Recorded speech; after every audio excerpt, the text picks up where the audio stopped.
জানুয়ারি মাস হচ্ছে road safety মাস। শুক্রবার Silchar Sadarghat point এলাকায় কাছাড় জেলার পুলিশ প্রশাসন সহ ট্রাফিক বিভাগ, ডিস্ট্রিক্ট ট্রান্সপোর্ট বিভাগ, বিভিন্ন কর্মকর্তারা শিলচর শহরের বিভিন্ন জায়গায় অভিযান চালান। যারা হেলমেট ছাড়া বাইক চালান তাদেরকে হেলমেট প্রদান করেন বিভাগীয় আধিকারিকেরা। অন্যদিকে চার চাকার বাহন ট্রাফিক নিয়ম পালন করছেন তাদেরকে গোলাপ ফুল দিয়ে উৎসাহিত করেন। যারা ট্রাফিক নিয়ম মানছেন না তাদেরকে ধরে শপথ গ্রহণ করান বিভাগীয় আধিকারিকেরা। লক্ষ্য একটাই, দুর্ঘটনা কমানো। ওনারা ভাবেন শুধুমাত্র ফাইন করে কোনো লাভ হবে না, যদি আমজনতার মধ্যে সচেতনতা না হয় তাহলে দুর্ঘটনা আটকানো যাবে না। তাই এই অভিনব পদ্ধতি গ্রহণ করেন কাছাড় জেলার পুলিশ প্রশাসন। এদিন উপস্থিত ছিলেন জেলার senior police super Parthapratim Das, অতিরিক্ত পুলিশ সুপার সুব্রত সেন, ট্রাফিক বিভাগের ইনচার্জ শান্তনু দাস, অতিরিক্ত পুলিশ সুপার ক্রাইম রজত কুমার পাল, ডিএসপি ট্রাফিক বিভাগের সিটি ইন্সপেক্টর মিরাজ দোলে সহ বিভাগীয় আধিকারিকগণেরা।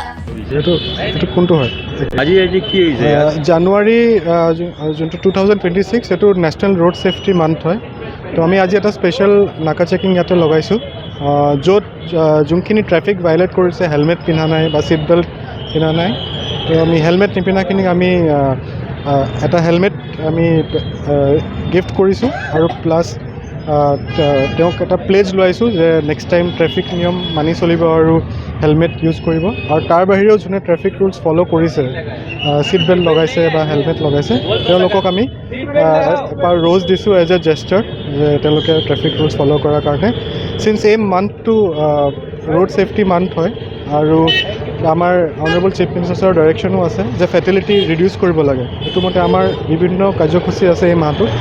আমাৰ কাইলৈ বিভিন্ন থানা এৰিয়াত আমাৰ এৱাৰনেছ প্ৰগ্ৰাম আছে, য'ত আমি মানে ফেটেলিটিটো ৰিডিউচ কৰাৰ কাৰণে যে গোটেই নিয়মখিনি মানি চলিব লাগে ট্ৰেফিকৰ, চ' ডেট আমাৰ মানুহ মানে জীৱনটো শেষ নহয়। তো আমাৰ এইখিনি চলি যাব এই মান্থটোত।